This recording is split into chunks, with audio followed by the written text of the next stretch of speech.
Look at the census ledgers from 1870. Run your finger down the faded ink columns of any county in Ohio or Pennsylvania. You will find thousands of adults listed with no parents and no prior addresses. The official story says this is just poor record keeping during a chaotic post-war era, but look at the sheer scale of these anomalies. We are looking at a phantom generation that simply materialized out of thin air. Try tracing your own bloodline back past 1850. Most people hit a sudden and impenetrable brick wall. They hoped we would forget this demographic black hole.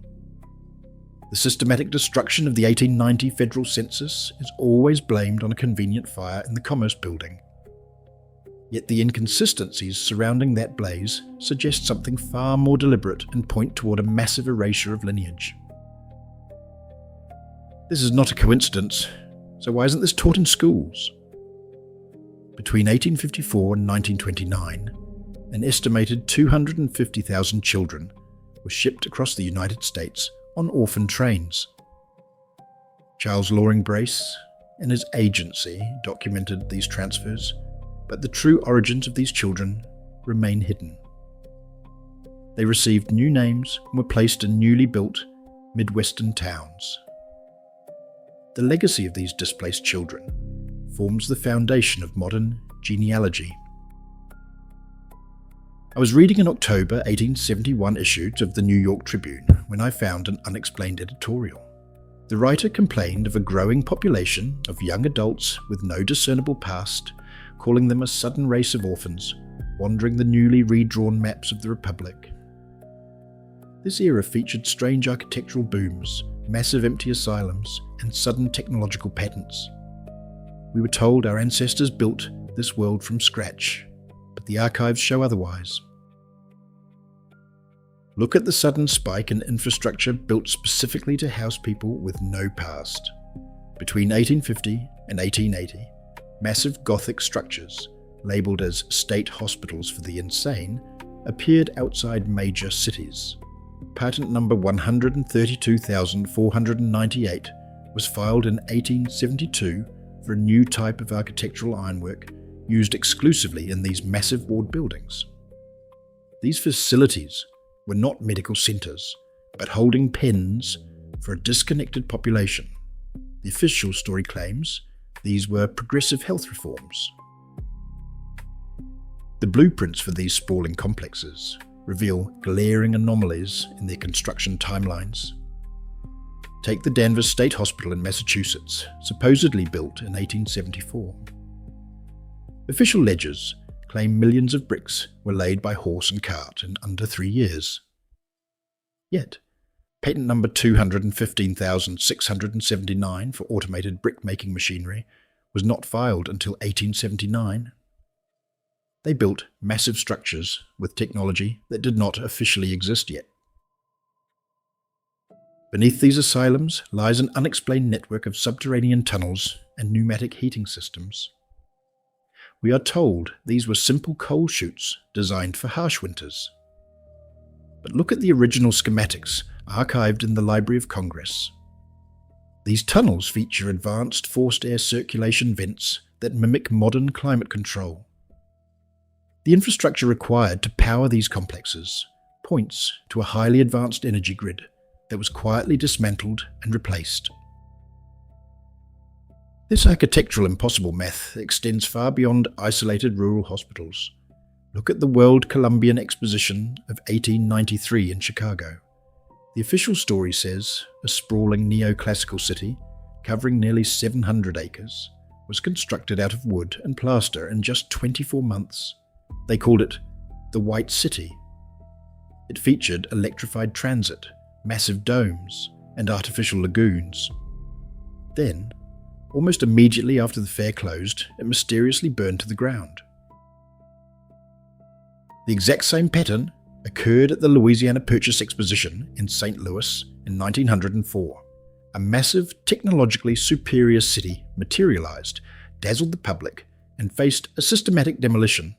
They hoped we would forget to ask how a society relying on steam tractors and manual labour executed such flawless urban planning.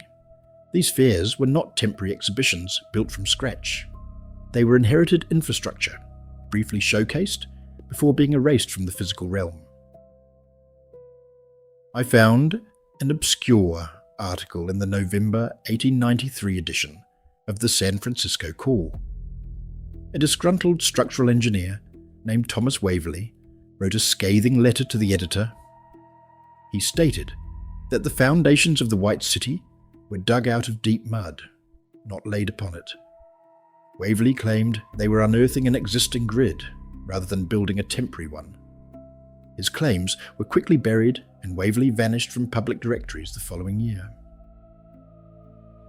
To maintain this illusion of linear progress, a central authority had to control the narrative. Enter the newly formed Smithsonian Institution. In 1881, John Wesley Powell was appointed the first director of the Bureau of Ethnology. He issued a strict directive to all field agents regarding the excavation of ancient American ruins. Powell mandated that any discoveries suggesting an advanced prior civilization must be classified as tribal artifacts and excluded from official structural reports. This was a deliberate campaign to curate the past. Look at the documented destruction of the massive star forts and geometric earthworks across the Ohio Valley. In 1894, the Bureau published a massive report concluding these complex structures were built by primitive groups. Any artifacts showing metallurgical skill or advanced geometry were quietly absorbed into the vaults. The legacy of these forgotten builders was redrawn to fit a primitive narrative. Walk through the historic downtown of any major American city founded before 1860. Look closely at the ground level architecture. You will see half-buried windows and doors that lead straight into solid dirt. The official story says these are just basement coal chutes or the result of raised street grades to combat flooding. But entire first floors of ornate heavy masonry buildings sit trapped below the pavement from Seattle to Richmond. They claim the city of Chicago was physically raised by several feet using hundreds of hydraulic jacks in 1858. The engineering logs from this supposed feat are riddled with glaring inconsistencies. We are expected to believe that wooden screws and manual labour lifted massive stone hotels, while guests continued to dine inside. The archives show a massive cover-up of a catastrophic geological event. The cities were not raised to escape the mud. They were excavated from it. A new society requires a new financial leash. The sudden influx of the orphan generation coincided perfectly with a radical shift in monetary policy.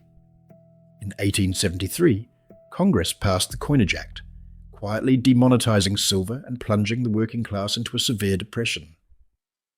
This was not a mere economic misstep.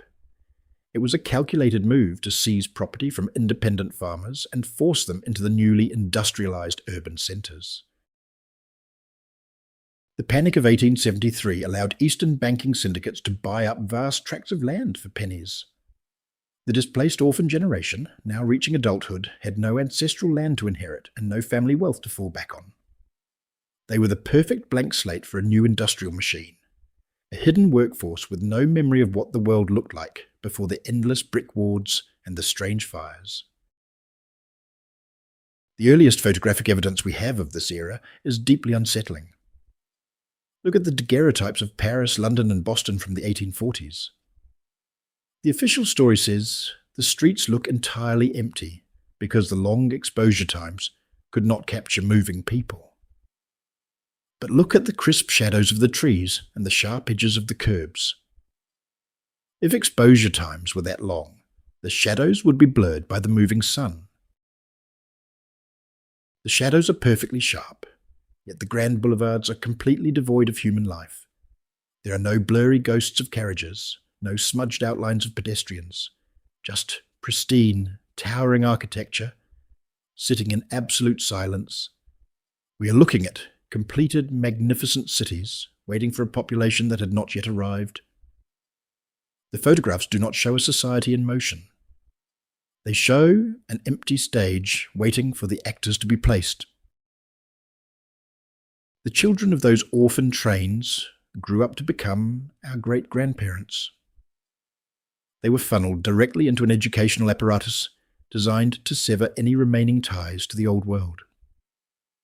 In 1902, John D. Rockefeller established the General Education Board with a massive initial endowment. This was not an act of philanthropy. It was a systematic effort to standardize human thought and ensure the new workforce would never question the architectural anomalies surrounding them. This psychological reset was immediately followed by a legal one.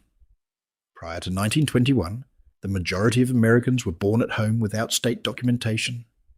The Shepard-Towner Act changed everything, establishing federal funding for mandatory birth registries.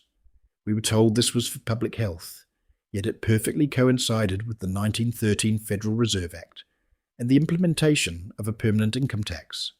The state needed a documented inventory of its new, inherited population to guarantee future debt. We still occupy the physical shell of this forgotten civilization every single day. Look at the massive subterranean pneumatic tube networks beneath New York and Philadelphia. Official records claim postal workers dug out 27 miles of intricate underground tunnels starting in 1897 using pickaxes. The sheer engineering precision contradicts the primitive tools supposedly used. These hidden networks were not dug out by mail carriers, but were drained, cleared of mud, and repurposed for a fraction of their original capacity. Consider the systematic destruction of prior technological records. In December 1836, the United States Patent Office mysteriously burned to the ground, destroying roughly 10,000 unique patents and thousands of physical models. Congress scrambled to restore the archives, but only a fraction were ever recovered.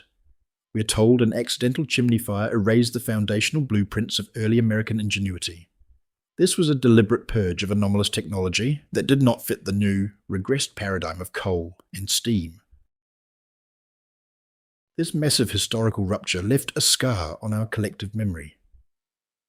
Modern epigenetic research shows that trauma can be passed down through at least 14 generations. We carry the unexplained anxiety of a population that had its origins forcibly erased. When you walk past a towering granite courthouse with its basement windows buried in the sidewalk, your conscious mind accepts the official plaque. But your ancestral memory recognizes the inconsistencies, feeling the lingering ghost of a redrawn reality. The architecture of our major cities is a massive, silent crime scene. If the grand stone facades of the 19th century were merely inherited, then the entire timeline of human progress is a fabricated loop. I ask you to look at the old asylum records and the endless orphan trains. Why did a supposedly booming industrial society need to constantly burn its own public archives and lock away its most vocal dissenters? The controllers of this era did not build the magnificent world they claimed to have conquered. They simply moved into the empty rooms, swept away the dirt, and printed a new history book. The legacy of the original builders is still standing right on your main street, hiding in plain sight beneath the asphalt. Go outside, look at the buried brickwork, and ask your own questions. The truth was always there, we just forgot how to see it.